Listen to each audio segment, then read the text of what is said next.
In the opening months of 1933, a quiet terror swept through the brick-lined streets of Akron, Ohio, mirroring a disaster unfolding across the entire American landscape. For nearly a decade, the Roaring Twenties had conditioned the public to believe that prosperity was a permanent fixture of modern life, fueled by the dawn of institutional consumer credit and speculative markets. Yet, beneath the veneer of industrial triumph lay a fragile financial ecosystem.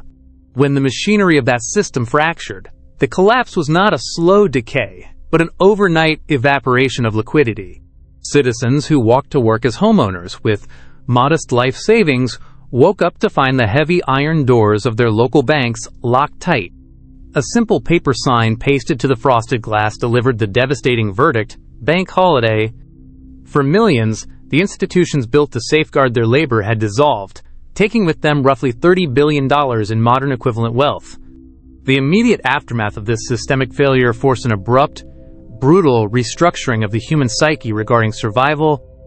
When confidence in paper currency and institutional stability vanished, survival depended on an older, more grounded philosophy, the radical reduction of dependency.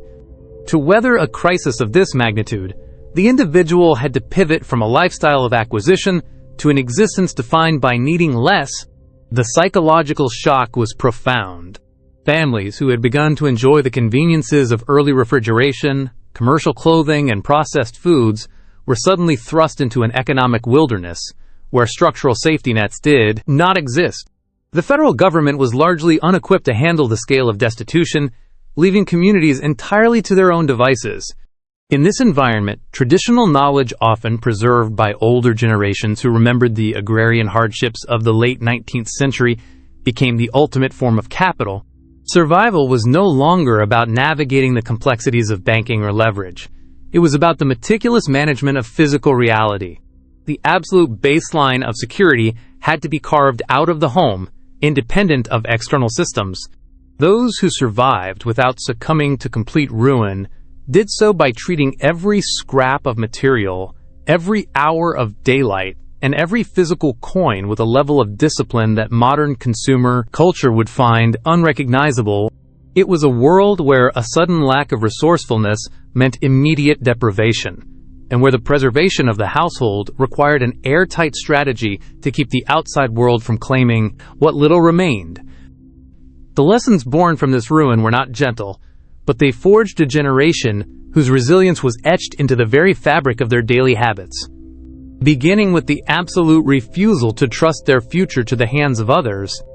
As formal banking systems paralyzed the nation, a quiet, parallel economic architecture emerged from the roots of American communities. When the official currency of a nation becomes scarce, human society naturally regresses to the oldest economic engine in existence, the trade of direct human skill and physical commodities.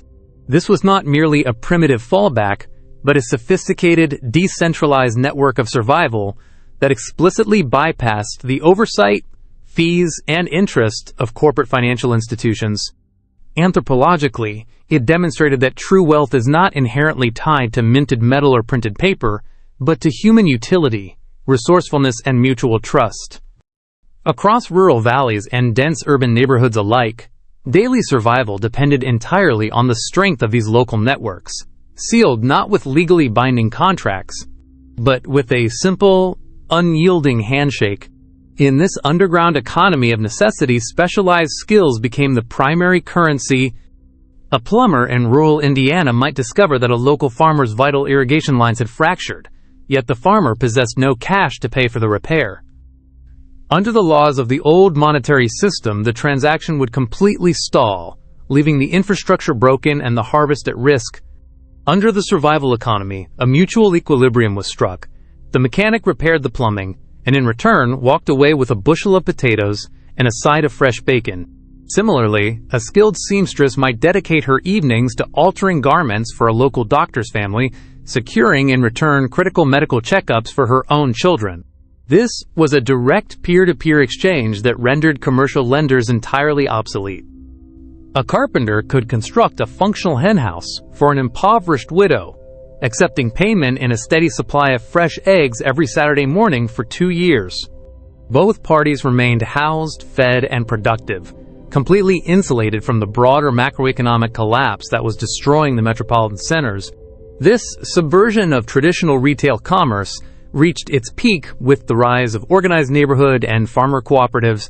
Recognizing that retail grocers added steep markups to cover their own corporate overhead and debts, neighboring households systematically pooled their meager financial resources to buy essential goods directly from wholesalers. Instead of paying a premium for flour at a commercial storefront, 10 or 15 families would combine their funds, utilizing a single neighbor's truck to transport a massive 100-pound sack of flour directly from a regional agricultural mill. By splitting the bulk purchase evenly in a shared cellar, they reduced their overall dry goods expenses by nearly 40%. No middleman extracted a percentage, no commercial advertising drove the transaction, and no credit card network facilitated the exchange. The traditional financial sector watched these organic developments with deep unease, for the barter economy and cooperative networks proved a dangerous truth to the status quo. When pushed to the absolute brink, cohesive communities could sustain themselves without the intervention of a single banking institution. In the crucible of the Great Depression, the American home ceased to be a mere consumer of goods and transformed into an active laboratory of domestic engineering. Faced with depleted incomes, families systematically dismantled the commercial cleaning industries within their own households. Reverting to fundamental chemistry to sustain hygiene, brand-name cleansers were replaced by basic chemical compounds that performed identical tasks for a fraction of a cent. Sodium bicarbonate, or common baking soda, became the primary abrasive and deodorizer, utilizing its mild alkalinity to lift grease through mechanical friction without marring surfaces. Acetic acid, found in distilled white vinegar, served as a potent antimicrobial agent and solvent, cutting through alkaline film and mineral buildup on glass and wood. For rigorous sanitation, households practiced the ancient science of saponification, combining sodium hydroxide leached from hardwood ash with saved, rendered cooking lipids to create heavy-duty lye soap. This crude but highly effective surfactant washed bodies, scrubbed clothes, and sanitized floors, proving that expensive commercial packaging was entirely unnecessary for domestic health. This scientific resourcefulness extended directly to the thermodynamics of the household during severe winter months. Because the cost of coal or cordwood could easily consume 25% of a family's weekly earnings, maintaining structural warmth became an exercise in low-cost insulation mechanics. Families combated the infiltration of freezing air by stuffing dense, cellulose-based layers of newspaper into wall cavities, creating dead air spaces that arrested convective heat transfer. Windows were sealed by applying strips of scrap fabric over drafty sash gaps using a simple homemade starch paste. To address the critical vulnerability of single-pane glass, mothers devised a brilliant thermodynamic barrier. They hung heavy, slightly dampened quilts directly over window frames at night. The dense weave of the fabric trapped a thick layer of stagnant air between the room and the freezing glass, drastically reducing radiant heat loss and keeping the vital heat from a single wood stove localized within the living quarters. Simultaneously, the domestic sphere demanded an uncompromising regime of textile preservation. Garments were never thrown away. They were rotated through an endless cycle of structural reinforcement. Errant holes in woolen hosiery were meticulously darning using a smooth wooden egg inserted into the heel, allowing a needle to weave high-density structural grids that were often more durable than the original knit. When the knees of men's canvas work trousers gave way, they were reinforced with heavy patches harvested from the intact portions of discarded overalls. This nationwide practice of repurposing fabric catalyzed a major sociological shift in industrial manufacturing.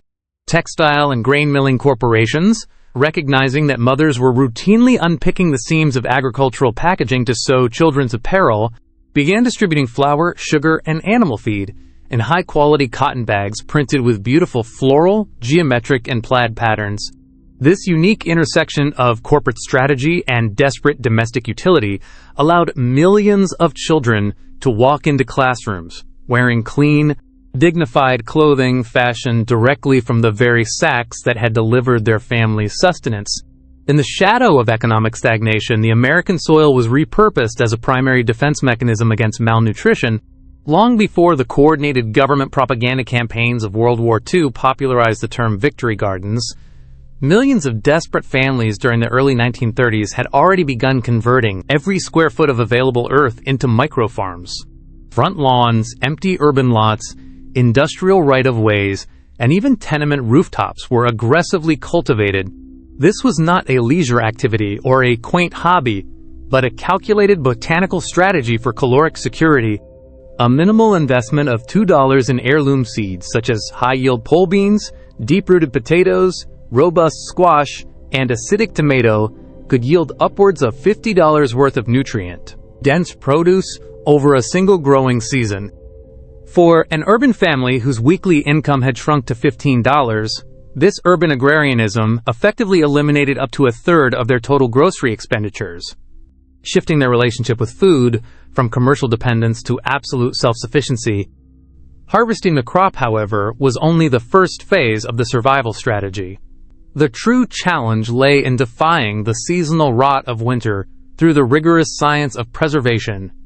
Cellar shelves across the nation became walls of insurance, lined with heavy glass mason jars. Families mastered the meticulous process of home canning, relying on thermal processing to destroy spoilage microorganisms and create an airtight vacuum seal. A single productive row of bush beans could yield 30 quarts of shelf-stable food, sustaining a household through the freezing months when seasonal employment vanished entirely. Outside the garden, urban survival demanded an equally ruthless optimization of commercial food waste. Every morning, long lines formed outside local bakeries, as mothers waited without shame to purchase day-old bread at a 50% markdown.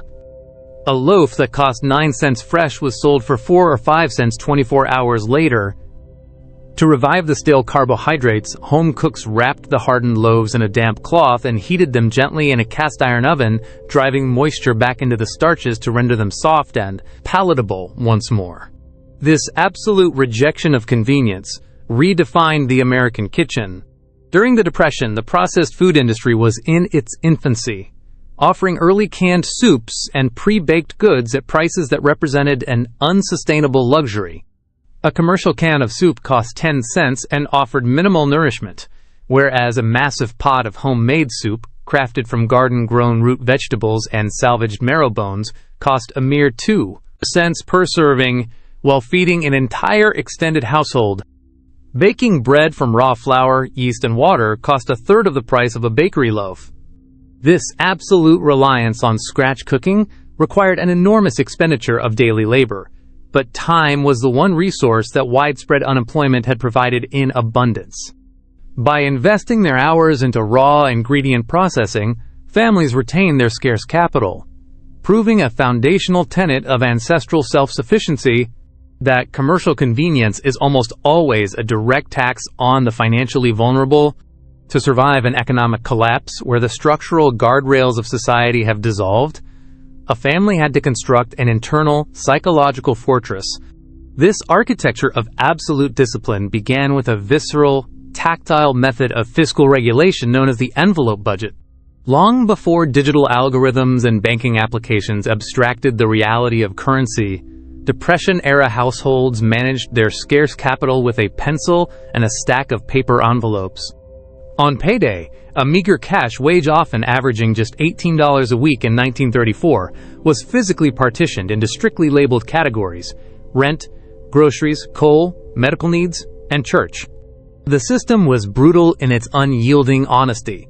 The thickness of each envelope provided immediate sensory feedback regarding the family's remaining resources. When an envelope was empty, spending in that category ceased instantly, without exception. There was no mechanism for borrowing from the next week, nor any illusory credit buffer to mask overspending. This method exploited basic behavioral psychology, introducing a high level of physical friction to every transaction, which forced families to confront the stark reality of their choices before a single coin changed hands. This physical friction underpinned a broader commitment to a cash-only existence, establishing a lifestyle completely insulated from the predatory mechanisms of deferred payment. To a Depression-era family, purchasing an item before acquiring the full means to pay for it was considered an existential hazard. If a household required a new pair of shoes or a used iron stove, they saved physical currency for months, passing by store windows without entering. This was not viewed as deprivation, but as a deliberate shield against the debt spirals that had already destroyed their neighbors. It stood in stark contrast to modern consumer finance, where a small purchase on a high-interest credit card can compound exponentially over time. When financing was necessary for larger goods, families relied on the pre-war layaway system. Under this arrangement, the retailer retained the physical merchandise while the customer made regular, interest-free weekly installments. The consumer assumed zero debt, the merchant secured a guaranteed sale, and no third-party financial institution extracted a percentage of the transaction. Furthermore, this cultural discipline extended to institutional savings through mechanisms like the Christmas Savings Club. Beginning in January, millions of Americans deposited a fixed sum, such as 50 cents a week, into an untouchable bank account. This structure allowed no early withdrawals, effectively automating self-control until a lump sum was paid out in November to cover winter obligations. This rigid internal framework was mirrored externally by the paramount value placed on personal reputation. In the 1930s, paying bills on time was not a matter of optimizing an automated credit score. It was a matter of community survival.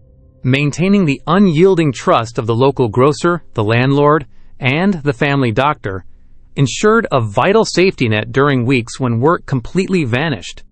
By treating financial obligations as sacred pacts, the Depression generation mastered a profound paradigm shift. They understood that true security is never achieved by expanding one's income through leverage, but by ruthlessly mastering one's appetites and keeping the household entirely free from external encumbrances. To navigate the volatile marketplace of the 1930s with absolute precision, the matriarchs of the Great Depression relied on a simple but formidable analytical tool, the personal price book.